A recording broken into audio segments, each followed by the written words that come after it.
Hello সবাইকে, আসসালামু আলাইকুম। অনেকদিন ধরে পাটিসাপটা পিঠা খেতে ইচ্ছা করছে, কিন্তু আমি এতটাই অলস প্রকৃতির, বানাবো করে আর বানানো হচ্ছে না। অবশেষে খিরসা পাটিসাপটা বানানোর জন্য একটু রেডি হয়ে নিলাম। প্রথমেই দুধ একটু ঘন করে জাল দিয়ে নিয়েছি, আর এরপরে খেজুর গুড় মেল্ট করে সামান্য একটু পানি দিয়ে জাল দিয়ে ঘন করে গুড় মেল্ট করে নিচ্ছি।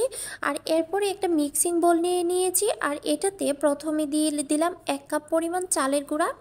যে কোনো চালের গুঁড়া ব্যবহার করা যাবে। আর এরপরে হাফ কাপ পরিমাণ ময়দা দিয়েছি, পরিমাণ মতো লবণ এবং হাফ কাপ পরিমাণ গুঁড়া দুধ আমি ইউজ করেছি। কেউ চাইলে গুঁড়া দুধ স্কিপ করতে পারেন, এটা অপশনাল। আর এরপরে শুকনো উপকরণ ভালোভাবে মিশিয়ে নিচ্ছি কাঁটা চামচের সাহায্যে। এখন আমি আগে থেকে মেল্ট করে রাখা গুড় দিয়ে দিচ্ছি পরিমাণ মতো। এ পর্যায়ে গুড়ের পরিমাণ একটু কম দিবেন, বেশি মিষ্টি হয়ে গেলে পিঠাটা খেতে ভালো লাগবে না।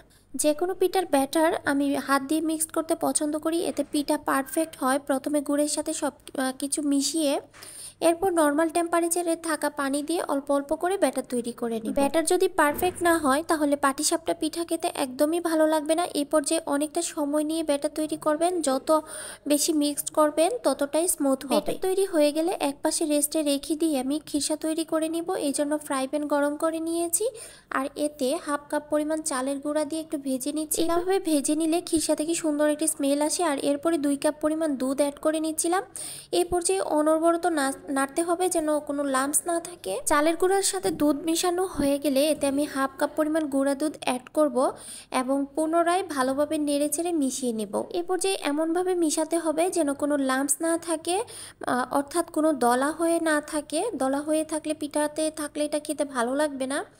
আর এরপরে অল্প অল্প করে গুড় মিক্সড করে নিব। এ পর্যায়ে একটু বেশি পরিমাণ গুড় অ্যাড করেছি, কারণ ভিতরে খিরসা মিষ্টি না হলে পিঠা একদমই মজা লাগবে না। আমি যেহেতু মিষ্টি পছন্দ করি না বা খেতে চাই না, আর এই জন্য আমার মনে হচ্ছিল গুড় অ্যাড না করেই খিরসা দিয়েই পাটিসাপটা পিঠা বানিয়ে ফেলি। আমি আরও একটু গুড় অ্যাড করে ভালোভাবে মিশিয়ে নিব। আর আমার খিরসাটা একদম রেডি হয়ে গিয়েছে। খিরসাটা দেখেই বোঝা যাচ্ছে যে এটা কতটা স্মুথ হয়েছে। খিরসা যত স্মুথ হবে পিঠা ততটাই মজা হবে। এদিকে ফ্রাই প্যানে একটু তেল ব্রাশ করে নিয়েছিলাম, অনেক বেশি অল্প তেল নিতে হবে। এরপরে 2 চামচ পরিমাণ ব্যাটার দিয়ে একটু নেড়ে ছেড়ে রাউন্ড শেপ করে নিচ্ছি। দেখতেই পাচ্ছেন 3 সেকেন্ড ওয়েট করার পরে এটার কালার চেঞ্জ হয়ে যাবে এবং আমি ভিতরে পরিমাণ মতো খিরসা দিয়ে নিব। কেউ চাইলে কম বেশি করে দিতে পারে। খিরসাটা দেওয়ার পরে এ পর্যায়ে কোনো প্রকার ওয়েট করতে হবে না। আমি সুন্দর করে একটু ফোল্ড করে নিব। আমি এটা স্প্যাচুলা দিয়ে উল্টে উল্টে সুন্দরভাবে ফোল্ড করে নিচ্ছিলাম। পাটিসাপটা পিঠার যে শেপটা থাকে সেই শেপে। পাটিসাপটা পিঠা বানানোর পর ফ্রাই প্যানে অনেকক্ষণ রেখে দিবেন না, এতে পিঠার কালার চেঞ্জ হয়ে যাবে এবং পিঠার বাইরের দিকে কিছুটা শক্ত হয়ে যেতে পারে বা ছিদ্রযুক্ত হয়ে যেতে পারে। আর এরপরে আস্তে আস্তে করে আমি সবগুলো পিঠা বানিয়ে নিচ্ছিলাম একই পদ্ধতিতে। আমার কাছে কিন্তু এই পিঠাটা অসাধারণ লাগে। আপনাদের কাছে কেমন লাগে অবশ্যই জানাবেন। আর এছাড়া এরকম খিরসা পাটিসাপটা পিঠা ঘরে তৈরি করে খেয়েছেন কেউ? একটা একটা করে সবগুলো পিঠা আমার বানানো হয়ে গিয়েছে, আর এখন পিঠা খাওয়ার পালা।